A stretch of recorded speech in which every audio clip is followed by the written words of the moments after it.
Kita semua pasti pernah dengar kan visi besar negara kita, Indonesia Emas 2045. Nah, ini bukan sekedar slogan loh. Ini adalah cita-cita kita semua untuk jadi negara maju, berdaulat, dan sejahtera. Yuk kita bedah lebih dalam, gimana cara membangun visi raksasa ini dan siapa sih arsitek utamanya? Tapi kan, visi sebagus apapun nggak akan jadi kenyataan tanpa kerja keras yang luar biasa. Coba deh bayangin, pembangunan infrastruktur yang masif, industri yang canggih, semua itu bergantung pada satu profesi kunci, para insinyur. Mereka lah yang benar-benar ada di lapangan, membangun fondasi kemajuan bangsa kita.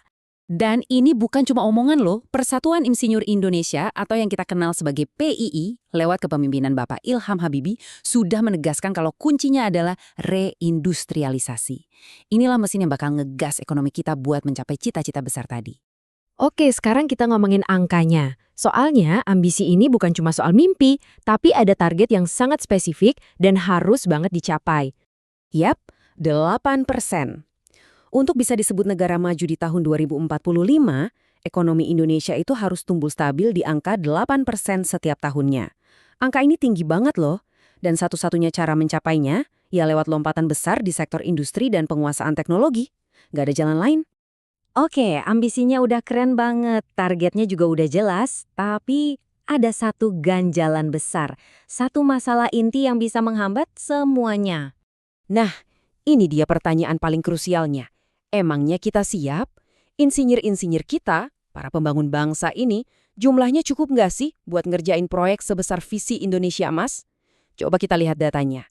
Dan, wah, lihat deh data ini. Indonesia cuma punya sekitar 2.670 insinyur per 1 juta orang. Sekarang coba kita bandingkan sama negara lain. Vietnam, tetangga kita, udah punya 9.000. Korea Selatan, jangan ditanya, 25.000. Jomplang banget kan? Ini adalah PR super besar buat kita. Nah, di tengah tantangan tadi, muncullah satu jagoan yang perannya sentral banget.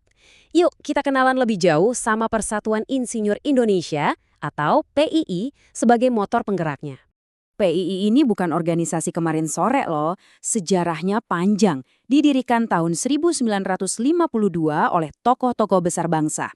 Dan perannya makin kuat setelah tahun 2014 saat pemerintah mengesahkan Undang-Undang Keinsinyuran yang secara hukum menunjuk PII sebagai garda terdepan profesi ini. Intinya gini, PII itu satu-satunya wadah resmi yang diakui negara untuk para insinyur. Tugasnya bukan cuma ngumpulin anggota, tapi juga menjaga dan meningkatkan kualitas mereka. Kenapa ini penting? Ya ini soal jaminan mutu, biar jembatan yang kita lewati, gedung yang kita masuki, semuanya aman dan andal. Oke, terus gimana sih caranya seorang sarjana teknik bisa bertransformasi jadi insinyur profesional yang diakui secara hukum di Indonesia?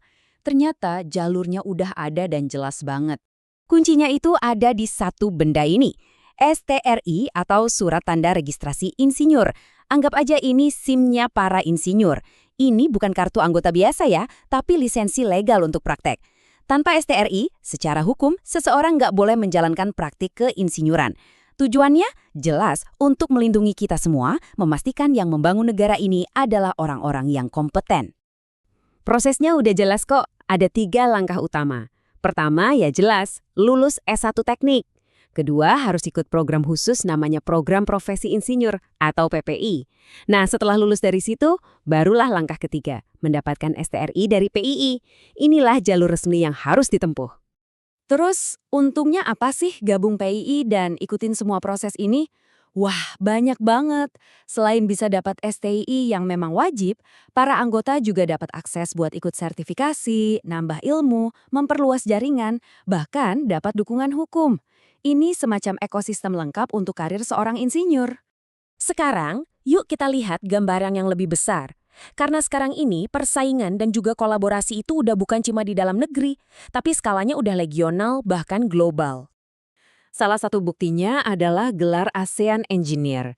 Ini semacam pengakuan internasional, bukti kalau insinyur kita itu standarnya nggak kalah sama insinyur dari negara-negara tetangga di Asia Tenggara.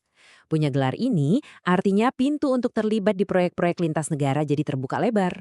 Dan tantangan ke depan itu beda lagi. Jadi insinyur sekarang itu nggak cukup cuma jago teknis doang. Mereka harus melek digital dan AI, harus jadi pelopor green engineering yang ramah lingkungan, dan yang paling penting, harus bisa kerja bareng sama ahli-ahli dari bidang lain. Nah, pada akhirnya semua kembali ke pertanyaan ini. Visinya sudah terbentang, tantangannya nyata di depan mata, jalannya pun sudah disiapkan. Sekarang bola ada di tangan generasi baru insinyur profesional Indonesia. Mampukah mereka bangkit, berinovasi, dan membangun masa depan emas yang kita semua dambakan?